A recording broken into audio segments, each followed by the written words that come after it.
ಮಾಳವಿಕಾ ಅವಿನಾಶ್ ಅವರು S L Bhyrappa ಅವ್ರ ಜೊತೆಗಿನ ಒಡನಾಟವನ್ನು ನೆನಪುಡಿಸಿಕೊಂಡಂತಹ ರೀತಿ, ಯಾಕಂದರೆ ಗೃಹಭಂಗದಲ್ಲಿ ಆ ಮಹತ್ವದ ಪಾತ್ರವನ್ನು ಮಾಳವಿಕಾ ಅವರು ಮಾಡಿರುವಂಥದ್ದು ಮತ್ತು ಆ ಸಂದರ್ಭದ ಆ ಚಿತ್ರೀಕರಣದ ಸಂದರ್ಭದಲ್ಲೂ ಕೂಡ ಭೈರಪ್ಪ ಅವ್ರ ಜೊತೆಗಿನ ಒಡನಾಟ ಇವೆಲ್ಲವನ್ನೂ ಕೂಡ ನೆನಪು ಮಾಡಿಕೊಂಡ್ರು.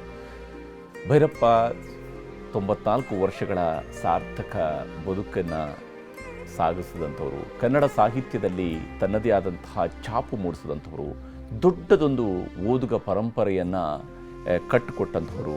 ಅವರ ಸಾಹಿತ್ಯವನ್ನು ಉಳಿದ ವಿಮರ್ಶೆ, ಟೀಕೆ ಇವುಗಳಿಗೆಲ್ಲಿಂತ ಮುಂಚಿತವಾಗಿ ಅವರ ಸಾಹಿತ್ಯವನ್ನು ಓದೋದಕ್ಕೆ ಆರಂಭಿಸಿದ್ದ ಯಾವುದೇ ಸಾಹಿತ್ಯ ವಿದ್ಯಾರ್ಥಿಯೂ ಕೂಡ ಅವರ ಗೃಹಭಂಗವನ್ನು ಓದಿದಾಗ ಇರ್ಬೋದು ಅಥವಾ ಬೇರೆ ಯಾವುದೇ ಕೃತಿಯನ್ನು ಓದ್ತಾ ಹೋದಾಗ ಅದರಲ್ಲಿ ಸಿಗಬಹುದಾದಂಥ ಅನುಭವಗಳು, ಅವರು ಕಟ್ಟಿಕೊಟ್ಟಂತಹ ರೀತಿ ಇವೆಲ್ಲವೂ ಕೂಡ ನಿಜಕ್ಕೂ ಕನ್ನಡ ತಾಯಿಗೆ ಬಹಳ ಅದ್ಭುತವಾಗಿರ್ತಕ್ಕಂತಹ ಸಾಹಿತ್ಯದ ಅರ್ಚನೆಯನ್ನು ಮಾಡಿದಂಥವರು ಎಸ್ ಎಲ್ ಭೈರಪ್ಪ ಅವರ ಸಾಹಿತ್ಯದ ರಚನೆಯ ಆಳ ಅಗಲದ ಒಂದು ಸಾಮಾಜಿಕವಾಗಿರತಕ್ಕಂಥ ಅನೇಕ ವಿಷಯಗಳನ್ನು ತೆಗೆದುಕೊಂಡು ಆ ವಿಷಯಗಳ ಸುತ್ತಲೂ ಅವರು ಕಟ್ಟಿದಂತಹ ಸಾಹಿತ್ಯ ಇರ್ಬೋದು, ಯಾನ ಇರಬಹುದು, ಯಾನದ ಮೂಲಕವಾಗಿ ಅವರು ಬರೆದಿರ್ತಕ್ಕಂತಹ ರೀತಿ ಇರ್ಬೋದು, ಇವೆಲ್ಲವೂ ಕೂಡ ಮಂದ್ರ ಮತ್ತು ಇತ್ತೀಚೆಗೆ ಉತ್ತರಾಖಂಡವನ್ನು ಬರೆದಂತಹ ರೀತಿಯಲ್ಲೂ ಕೂಡ ಉತ್ತರಾಖಂಡವನ್ನು ಪರ್ವ ಕಾದಂಬರಿಯನ್ನು ಬರೆದು ಸರಿಯಾಗಿ 50 ವರ್ಷಗಳ ನಂತರ ಉತ್ತರಾಖಂಡವನ್ನು ಅವರು ಕೈಗೆತ್ತಿಕೊಂಡು ಆ ಉತ್ತರಾಖಂಡವನ್ನು ಬರೆದಿರೋದ್ರ ಬಗ್ಗೆ ಮತ್ತು ಅದರಲ್ಲಿ ರಾಮಾಯಣವನ್ನು ಸೀತೆಯ ಕಣ್ಣಿಂದ ರಾಮಾಯಣವನ್ನು ತೋರಿಸ್ತಾ ಹೋಗುವಂಥದ್ದು ಮತ್ತು ರಾಮನ ಬಗ್ಗೆ ಹೇಳ್ತಾ ಹೋಗುವಂಥದ್ದು. ರಾಮ, ಸೀತೆ, ಲಕ್ಷ್ಮಣ, ಊರ್ಮಿಳೆ ನಮಗೆ ಸಾಮಾನ್ಯವಾಗಿ ವಾಲ್ಮೀಕಿ ರಾಮಾಯಣದಲ್ಲಿ ಅಥವಾ ನಾವು ರಾಮಾಯಣವನ್ನು ಓದಿದಂತಹ ಸಂದರ್ಭದಲ್ಲಿ ಊರ್ಮಿಳೆಯ ಪಾತ್ರದಲ್ಲಿ ನಮಗೆ ಜಾಸ್ತಿ ಏನು ವಿಚಾರಗಳು ಸಿಗೋದಿಲ್ಲ. ಆದರೆ ಇಲ್ಲಿ ಊರ್ಮಿಳೆಯ ಪಾತ್ರ, ಆಕೆಯ ಮಾತುಗಾರ್ತಿ, ಆತ ಬಹಳಷ್ಟು ಮಾತಾಡ್ತಾ ಇರ್ತಾಳೆ ತನ್ನ ಅಕ್ಕನ ಜೊತೆಗೆ, ಅದನ್ನು ಅವ್ರು ಹೇಳುವಂತಹ ರೀತಿ ಇದೆಯಲ್ಲ, ಅದು ನಿಜಕ್ಕೂ ಅದ್ಭುತವಾಗಿರುವಂಥದ್ದು. ಅರವಿಂದ್ ಮಾಲಗತ್ತಿ ಅವರು ನಮ್ಮ ಜೊತೆಗೆ, ಹಿರಿಯ ಸಾಹಿತಿಗಳು ನಮ್ಮ ಜೊತೆಗೆ ಸಂಪರ್ಕದಲ್ಲಿದ್ದಾರೆ. ಅರವಿಂದ್ ಮಾಲಗತ್ತಿ ಅವರೇ, ಯಾವ ರೀತಿಯಾಗಿ ನೆನಪು ಮಾಡ್ತೀರಿ ಎಸ್ ಎಲ್ ಭೈರಪ್ಪ ಅವರನ್ನು ಈ ಸಂದರ್ಭದಲ್ಲಿ?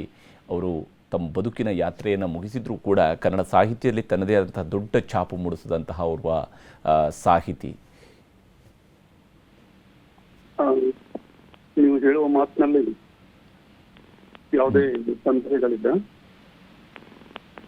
ಅವರು ಕನ್ನಡದ ಮಹತ್ವದ ಲೇಖಕರಲ್ಲಿ ಒಬ್ರು. ಕಾದಂಬರಿ ಲೋಕಕ್ಕೆ ಅವರು ನೀಡಿದ ಕಾಣಿಕೆ ಬಹಳ ದೊಡ್ಡದು. ಹೌದು. ಅವರ ವೈಚಾರಿಕ ಕೃತಿಗಳು ಇನ್ನೊಂದು ಕಡೆಗೆ ನಿಂತ್ಕೊಳ್ತವೆ. ಹೌದು. ಆದ್ರೆ ಭೈರಪ್ಪನವರ ಕಾದಂಬರಿಗಳು ಅನುಭವದ ಜೊತೆಗೆ ವೈಚಾರಿಕತೆಯನ್ನು ಮೈಗೂಡಿಸಿಕೊಂಡಿದ್ದರಿಂದ ಎಷ್ಟೋ ಬಾರಿ ಅವರ ಕೃತಿಗಳು ವಿವಾದಕ್ಕೆ ಒಳಗಾದಂತಹದ್ದು ಇದೆ. ಹೌದು. ಮತ್ತು ವಿವಾದದ ಜೊತೆಗೆ ಚರ್ಚೆಯ ಅತ್ಯುನ್ನತ ಘಟ್ಟ ತಲುಪಿ ಅದರ ಅಂತರ್ಸತ್ವ ಏನು ಅನ್ನೋದು ಕೂಡ ಹೊರಗೆ ಬರೋದಕ್ಕೆ ಅವಕಾಶ ಆಗಿದೆ. ಹೀಗಾಗಿ ಒಬ್ಬ ರಾಷ್ಟ್ರೀಯ ಮಟ್ಟದ ಲೇಖಕರಾಗಿ ಅವರು ರೂಪುಗೊಂಡಂತವ್ರು. ಹೌದು. ಭಾರತೀಯ ಬೇರೆ ಬೇರೆ ಭಾಷೆಗಳಿಗೆ ಅವರ ಕೃತಿಗಳು ಅನುವಾದಗೊಂಡಿವೆ. ಹೌದು.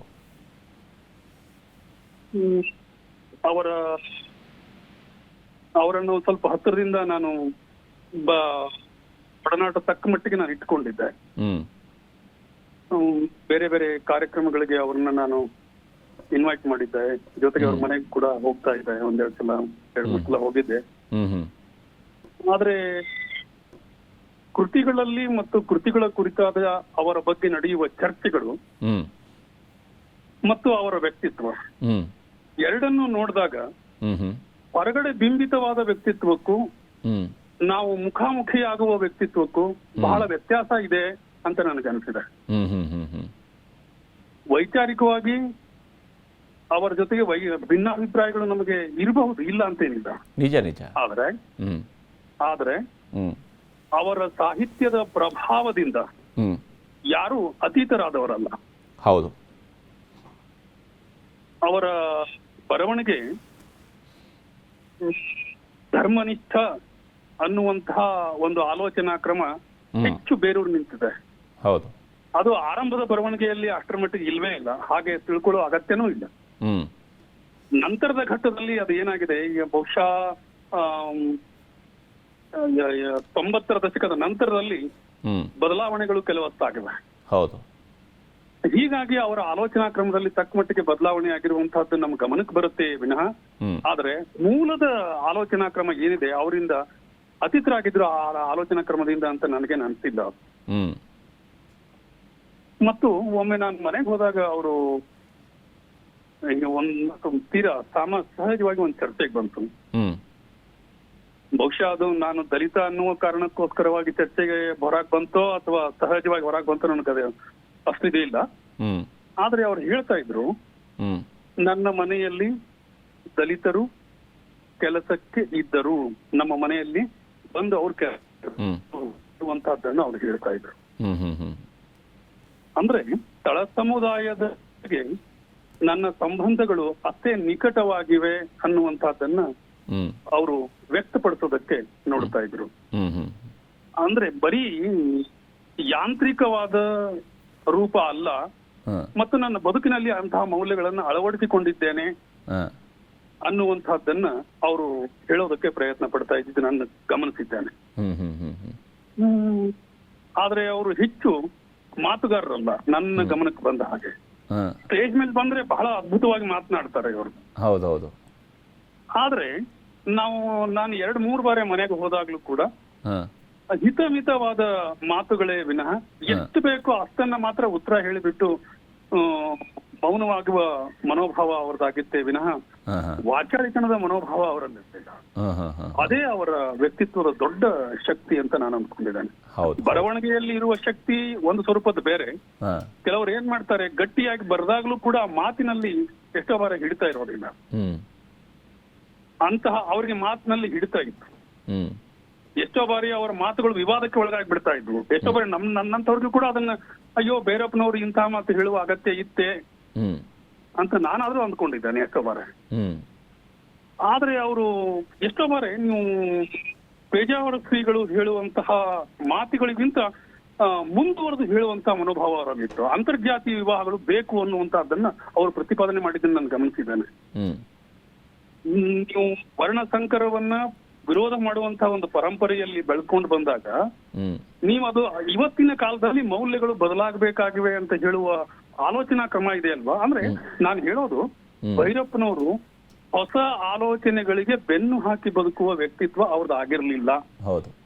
ತಕ್ಕ ಮಟ್ಟಿಗೆ ಹೊಸ ವಿಚಾರಗಳ ಜೊತೆಗೆ ಒಡಂಬಡಿಕೆ ಇಟ್ಟುಕೊಳ್ಳಬಹುದಾದ ಮನೋಭಾವವು ಅವರಲ್ಲಿ ಇತ್ತು ಅನ್ನುವಂತಹದನ್ನ ನಾನು ಗಮನಿಸಿದ್ದೇನೆ.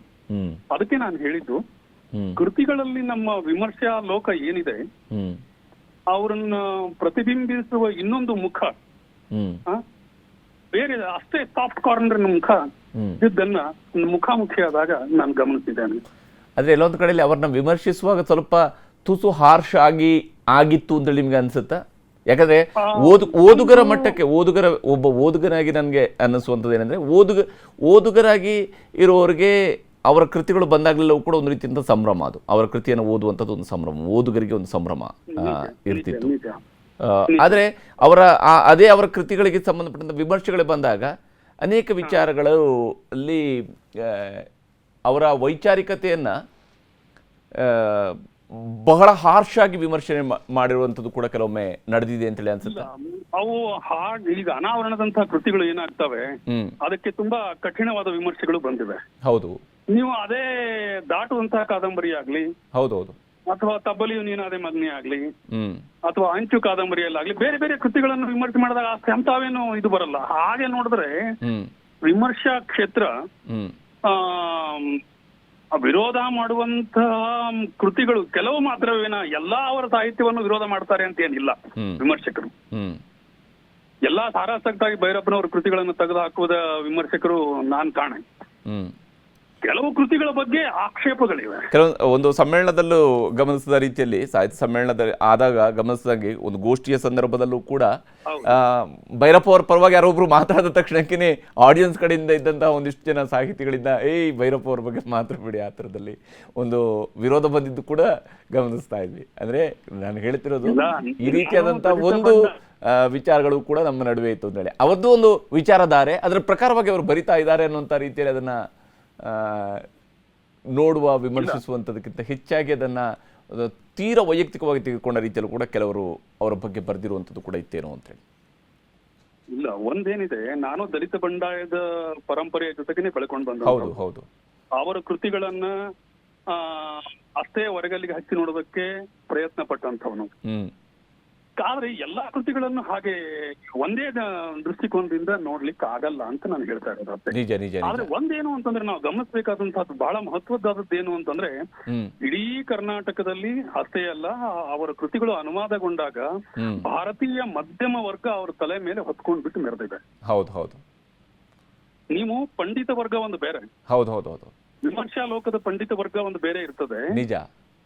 ಒಂದು ಮಧ್ಯಮ ವರ್ಗ, ತೀರಾ ಸಾಮಾನ್ಯ ಜನತೆ ರೀಚ್ ಆಗೋದ್ರಲ್ಲಿ ಸಾಧ್ಯತೆಗಳು ಕಡಿಮೆ ಆಗಿರಬಹುದು, ಆದ್ರೆ ಮಧ್ಯಮ ವರ್ಗ ಇದೆ ಅಲ್ವಾ, ಹೌದು ಹೌದು ಹೌದು, ಅವರ ಕೃತಿಗಳನ್ನ ಬಹಳ ಆಪ್ಯಾಯಮಾನವಾಗಿ ಕಂಡದ್ದಿದೆ. ನೀವು ಗ್ರಂಥಾಲಯಕ್ಕೆ ಹೋದ್ರೆ ಗ್ರಂಥಾಲಯದಲ್ಲಿ ಸಾಮಾನ್ಯ ಗ್ರಂಥಾಲಯಗಳಲ್ಲಿ ಅವರ ಕೃತಿಗಳಿಗೆ ಇರುವಷ್ಟು ಬೇಡಿಕೆ ಹೌದು ಹೌದು ಬೇರೆ ಕೃತಿಗಳಿಗೆ ಗೌಣ ಅಂತ ನಾನು ಅಂದ್ಕೊಳ್ತೇನೆ. ಅಂದ್ರೆ ಜನತೆಯನ್ನ ಅಷ್ಟರ ಮಟ್ಟಿಗೆ ಅವರು ರೀಚ್ ಆಗಿದ್ರು ಅನ್ನೋದ್ರಲ್ಲಿ ಎರಡನೇ ಮಾತಿಲ್ಲ. ಯಾಕಂದ್ರೆ ಓದುಗರನ್ನ ಸೃಷ್ಟಿಸಿದ್ರು, ಓದುಗರಿಗೆ ಒಂದು, ಯಾಕೆ ಕನ್ನಡ ಸಾಹಿತ್ಯವನ್ನು ಓದುವಾಗ ಸಾಮಾನ್ಯವಾಗಿ ತೇಜಸ್ವಿ ಅವರನ್ನು ಓದುವಂಥ, ಅದ್ರ ಮೂಲಕವಾಗಿ ಸಾಹಿತ್ಯದ ಪ್ರವೇಶವನ್ನು ಪಡ್ಕೊಂಡು ಓದ್ತಾ ಹೋಗುವಂಥ ವಿದ್ಯಾರ್ಥಿಗಳು ತುಂಬ ಜನ ಇರ್ತಾರೆ, ಓದುಗರಿರ್ತಾರೆ. ಹಾಗೆಯೇ ಭೈರಪ್ಪ ಅವ್ರನ್ನ ತಗೊಂಡು ಓದೋದಕ್ಕೆ ಶುರು ಮಾಡಿ ನಂತರ ಬೇರೆ ಬೇರೆ ಕೃತಿಗಳ ಕಡೆಗೆ ಓದ್ತಾರೆ. ಆ ರೀತಿಯಾದಂಥ ಓದುಗ ಪ್ರಪಂಚವನ್ನು ಕೂಡ ತುಂಬ ದೊಡ್ಡದಾಗಿ ಕಟ್ಟಿದ್ರು ಅವರು ಅಂತ. ಅವರ ಪರ್ವ ಮತ್ತು ಇತ್ತೀಚೆಗೆ ಬಂದಂಥ ಉತ್ತರಾಖಂಡದ ಬಗ್ಗೆ ತಾವು ಯಾವ ರೀತಿಯಾಗಿ ನೋಡ್ತೀರಿ ಅವುಗಳನ್ನ? ಇಲ್ಲ, ಅವರ ಪರ್ವ ಕಾದಂಬರಿ ಒಂದು ಚಾರಿತ್ರಿಕ ಕೃತಿ. ಅದು ಹೌದು, ಅತ್ಯಂತ ಗಾತ್ರದಲ್ಲಿ ಸಾಕಷ್ಟು ಹಿರಿದಾಗಿದ್ರು ಕೂಡ ನೀವು ಒಂದು ಪೌರಾಣಿಕ ಕೃತಿಯನ್ನ ಆ ಪೌರಾಣಿಕ ವೇಷವನ್ನ ಕಳಚಿ ಹೌದು ಸಾಮಾನ್ಯರ ವ್ಯಕ್ತಿತ್ವವಾಗಿ ಪ್ರತಿಬಿಂಬ ಕೊಡೋದಿದೆಯಲ್ವಾ, ಅದು ಬಹಳ ಆಹ್ವಾನ ಸ್ವರೂಪಿಯಾದಂತಹದ್ದು. ಹಾಗೆ ಕೊಡುವಾಗ ನೀವು ಪೌರಾಣಿಕ ಪರಿಭಾಷೆಯಲ್ಲಿ ನಿರೂಪಿಸುವಾಗ ಏನಾಗ್ಬಿಡ್ತದೆ, ನೀವು ಸಾಂಕೇತಿಕ ಪರಿಭಾಷೆ ಏನ್ ಮಾಡ್ತದೆ, ಎಲ್ಲವೂ ಮುಚ್ಚಿ ಹಾಕಿಬಿಡುತ್ತೆ. ಆದ್ರೆ ವಾಸ್ತವದ ನೆಲೆಯಿಂದಲೇ ನಾನು ಕಾದಂಬರಿಯ ರೂಪದಲ್ಲಿ ಅದನ್ನು ಕೊಡ್ತೇನೆ ಅಂತ ಹೊರಟಾಗ ಸಾಕಷ್ಟು ಆಹ್ವಾನಗಳನ್ನು ಸ್ವೀಕರಿಸಬೇಕಾಗ್ತದೆ. ಆ ಆಹ್ವಾನಗಳನ್ನು ಅವರು ಸ್ವೀಕರಿಸಿದ್ದಾರೆ ಮತ್ತು ಅಲ್ಲಿ ಯಶಸ್ವಿ ಆಗಿದ್ದಾರೆ ಅಂತ ನಾನು ಅನ್ಕೊಳ್ತೇನೆ. ಯಾಕೆಂದ್ರೆ ಅದನ್ನ ಆ ಕಾದಂಬರಿಯನ್ನು ನಾನು ಪಾಠ ಮಾಡಿದ್ದೇನೆ ಕ್ಲಾಸ್ ನಲ್ಲಿ. ಅದು ಒಂದು ಮಹತ್ವದ ಕೃತಿ. ಅದು ಅಲ್ಲಿ ಒಬ್ಬ ಶ್ರೀಕೃಷ್ಣನನ್ನು ಕೂಡ ಸಾಮಾನ್ಯೀಕರಣಗೊಳಿಸುವ ರೀತಿ ಇದೆ ಅಲ್ವಾ, ಅದು ಇದು ಅನಿಸ್ತದೆ, ಏನು ಆಶ್ಚರ್ಯದ ಮತ್ತು ಹೀಗೂ ಅದನ್ನು ನಿರೂಪಿಸಬಹುದಾ ಅನ್ನೋ ರೀತಿಯಲ್ಲಿ ಅವರು ಕಟ್ಟಿಕೊಟ್ಟ ರೀತಿ ಇದೆ ಅಲ್ವಾ. ಯಾವುದೇ ಒಬ್ಬ ಸಾಮಾನ್ಯ ಓದುಗನಿಗೆ ಬಿಡಿ, ಒಬ್ಬ ಉತ್ಕೃಷ್ಟ ವಿಮರ್ಶಕನಿಗೂ ಕೂಡ ಅದೇನ್ ಮಾಡುತ್ತೆ, ತನ್ನ ತೆಕ್ಕೆಗೆ ತಗೊಂಡ್ಬಿಡುತ್ತೆ. ಹೀಗಾಗಿ ನೀವು ನೋಡಿ, ಅನಾವರಣ ಕಾದಂಬರಿಗೆ ಎದ್ದಷ್ಟು ವಿವಾದಗಳು ಪರ್ವ ಕೇಳಲಿಲ್ಲ. ಆದ್ರೆ ಅದೇ ಘಾಟು ಕಾದಂಬರಿ ಬಗ್ಗೆ ಕೂಡ ಏನ್ ಮಾಡ್ತು, ಸ್ವಲ್ಪ ವಾಗ್ವಾದಗಳು ಇದ್ವು. ಆದ್ರೆ ವಂಶವೃಕ್ಷ ಆಗ್ಲಿ, ಧರ್ಮಶ್ರೀ ಬಗ್ಗೆ ಆಗ್ಲಿ ಯಾರು ಹೆಚ್ಚು ಚರ್ಚೆಗೆ ಎಳೆಯೋದಕ್ಕೆ ಹೋಗ್ಲಿಲ್ಲ. ಯಾಕೆ ಅಂತಂದ್ರೆ ಸ್ವರೂಪಗಳು ಬೇರೆ ಆಗ್ತಾವೆ. ನೀವು ತಕ್ಕಡಿಯ ಮುಳ್ಳು ಮಧ್ಯಂತರ ಸ್ವರೂಪದಲ್ಲಿ ಇದ್ದಾಗ ನಿರೂಪಿಸಲ್ಪಡುವ ಕೃತಿಗೂ ಹೊಯ್ದಾಟದಲ್ಲಿ ಇರುವ ಮುಳ್ಳಿನ ಸ್ವರೂಪಕ್ಕೂ ವ್ಯತ್ಯಾಸಗಳಾಗ್ತವೆ. ಅವಾಗ ಏನಾಗುತ್ತೆ, ಯಾವಾಗ ಹೊಯ್ದಾಟಕ್ಕಿಂತ ಮೀರಿ ಒಂದ್ ಕಡೆಗೆ ವಾಲ್ದಾಗ ಏನಾಗ್ಬಿಡುತ್ತೆ, ಚರ್ಚೆಗೆ ಒಂದ್ ರೀತಿ ಆಹ್ವಾನವನ್ನ ಕೊಟ್ಟಂತ ರೀತಿ ಇರುತ್ತೆ. ಆದ್ರೆ ಭೈರಪ್ಪನವರೇ ಅವರ ಬರವಣಿಗೆಗೆ ಯಾವುದೇ ಒಬ್ಬ ಓದುಗ ನಾನು ಅವರು ಬರವಣಿಗೆಯಿಂದ ಅತೀತನಾಗಿದ್ದೇನೆ ಅಂತ ಯಾವುದೇ ಒಬ್ಬ ವಿಮರ್ಶಕ ಹೇಳೋದಕ್ಕೆ ಸಾಧ್ಯ ಇಲ್ಲ. ನಿಜ. ಆ ರೀತಿ ಅವರು ಕೆಲಸವನ್ನು ಮಾಡಿದ್ದಾರೆ. ಅವರು ವಿಶೇಷವಾಗಿ ಅವರು ಕಾದಂಬರಿಯನ್ನೇ ಬರೆಯುವಾಗ್ಲೂ ಕೂಡ ಅದಕ್ಕೆ ಮಾಡ್ತಿದ್ದ ತಯಾರಿಯನ್ನ ಗಮನಿಸೋದಾಗ ಎಷ್ಟು ಮುಖ್ಯ ಅನ್ಸುತ್ತೆ. ಅದು ಪ್ರತಿಯೊಬ್ಬ ಒಬ್ಬ ಯಾರೇ ಆದರೂ ಒಂದು ಕೃತಿಯನ್ನು ರಚನೆಗೆ ಮುಂಚಿತವಾಗಿ ಅದಕ್ಕೆ ಮಾಡುವಂತಹ ಒಂದು ಕೆಲಸ, ಪೂರ್ವ ತಯಾರಿ, ಅದನ್ನ ಗಮನಿಸಿದಾಗ ಇಲ್ಲ, ಅವರು ಪೂರ್ವ ಸಿದ್ಧತೆ ಇಲ್ಲದೆ ನಾನು ಬರದೇ ಇಲ್ಲ ಅನ್ನುವಂತಹದನ್ನೇ ಅವ್ರು ಬರ್ಕೊಳ್ತಾರೆ. ಅವರ ಈ ಆತ್ಮಕಥೆಯನ್ನು ತಾವು ಗಮನಿಸಬಹುದು. ಹೌದು. ಮತ್ತು ಬೇರೆ ಕಾದಂಬರಿಗಳ ಕುರಿತು ಬರೆಯುವಾಗ್ಲೂ ಕೂಡ ಅವರು ಏನ್ ಮಾಡ್ತಾರೆ, ಎಷ್ಟು ಫೀಲ್ಡ್ ವರ್ಕ್ ನಾನು ಮಾಡಿದೆ, ಕ್ಷೇತ್ರ ಕಾರ್ಯ ಮಾಡಿದೆ, ಎಲ್ಲೆಲ್ಲಿ ಹೋಗಿದ್ದೆ, ಎಲ್ಲೆಲ್ಲಿ ವಿಸಿಟ್ ಕೊಟ್ಟೆ, ಅದನ್ನ ಕಂಡಂತಹ ದೃಶ್ಯಗಳೇನು, ಸಂದರ್ಭಗಳೇನು, ಸನ್ನಿವೇಶಗಳೇನು, ಅವುಗಳ ಜೊತೆಗೆ ವಿಶ್ಲೇಷಣೆ ಮಾಡ್ತಾ ಹೋಗೋದ್ರಿಂದಾಗಿ ಏನಾಗುತ್ತೆ, ಕಾದಂಬರಿಗಳು ವಾಸ್ತವದ ನೆಲೆಗಟ್ಟಿನ ಮೇಲೆ ನಿಂತಿವೆ ಅಂತ ಅನ್ಕೊಂಡ್ಬಿಟ್ಟು ಅನ್ಸ್ಬಿಡುತ್ತೆ. ಎಷ್ಟೋ ಬಾರಿ ವಾಸ್ತವಕ್ಕೆ ದೂರವಲ್ಲದ ಸಂಗತಿಗಳು ಇದ್ದಾಗಲೂ ಕೂಡ ಏನಾಗ್ಬಿಡ್ತದೆ, ಅವು ಅವು ವಾಸ್ತವದ ಅವ್ರು ಮಾಡಿದ ಕ್ಷೇತ್ರ ಕಾರ್ಯದ ಸ್ಪರ್ಶ ಇದೆ ಅಲ್ವಾ, ಆ ಸ್ಪರ್ಶ ಏನ್ ಮಾಡ್ಬಿಡ್ತದೆ, ಎಳ್ಕೊಂಡ್ ಬಿಡ್ತದೆ ಅದು. ಹೀಗಾಗಿ ಅವರು ಯಾವುದೇ ಒಂದ್ ರೀತಿಯಲ್ಲಿ ಪ್ರಯೋಗಶೀಲತೆ ಅವ್ರದ್ದು ಕಾದಂಬರಿಯನ್ನು ಬರೆಯೋದ್ರಲ್ಲಿ. ಆಯ್ಕೆ ಮಾಡಿಕೊಳ್ಳುವ ವಸ್ತುಗಳಿದ್ದಾವಲ್ವಾ, ಒಂದು ಕಾದಂಬರಿಯಲ್ಲಿ ಎತ್ತಿಕೊಂಡ ವಿಷಯವನ್ನು ಇನ್ನೊಂದು ಕಾದಂಬರಿಯಲ್ಲಿ ಅವ್ರು ಎತ್ತಿಕೊಳ್ಳೋದಕ್ಕೆ ಹೋಗುತ್ತೆ. ಒಂದು ಗಗನಯಾನಕ್ಕೆ ಸಂಬಂಧಪಟ್ಟಂತ ಇತ್ತೀಚೆಗೆ ಬರೆದ ಅವರ ಕೃತಿಯನ್ನು ನೋಡಿದ್ರೆ ಬಹಳ ವಿಶೇಷ ಅಂತ ಅನ್ಸುತ್ತೆ. ಅಂದ್ರೆ ಆಯ್ಕೆ ಅಂತ ಹೇಳೋದು ನಾನು, ಹೇಗೆ ಅವರು ಕೃತಿಗಳ ವಸ್ತುವನ್ನ ಸೆಲೆಕ್ಟ್ ಮಾಡೋದಕ್ಕೆ ಎಂಥ ಮಾನದಂಡಗಳನ್ನು ಅನುಸರಿಸ್ತಾ ಇದ್ರು. ಬರೆಯದೇ ಇರುವ ವಿಷಯವನ್ನು ನಾನು ಬರೀತೇನೆ ಅನ್ನುವ ಚಾಲೆಂಜ್ ಇದೆ ಅಲ್ವಾ, ಅದು ಭೈರಪ್ಪನವರು ಬಹುಶಃ ಪರ್ವದಲ್ಲಿ ಬಹುಪತಿತ್ವದ ಬಗ್ಗೆಯೂ ಕೂಡ ಒಂದು ಕ್ಷೇತ್ರ ಕಾರ್ಯದ ಮೂಲಕವಾಗಿ ಅದರ ಬಗ್ಗೆ ತಿಳ್ಕೊಳ್ಳುವಂತ, ಅದು ಯಾರಲ್ಲಿ ಈ ರೀತಿಯಂತ ಬಹುಪತಿತ್ವ ಅನ್ನುವಂಥದ್ದು ಒಂದು ಪದ್ಧತಿ ಇದೆ ಅನ್ನೋದ್ರ ಬಗ್ಗೆ ತಿಳ್ಕೊಳ್ಳುವಂತ ಪ್ರಯತ್ನ ಕೂಡ ಮಾಡ್ತಾರೆ ಅಂತ. ಬಹುಪತಿತ್ವ ಅದು ಮಾಲಗತ್ತಿ ಅವರೇ ಜಸ್ಟ್ ಮಾತಾಡ್ತೀನಿ.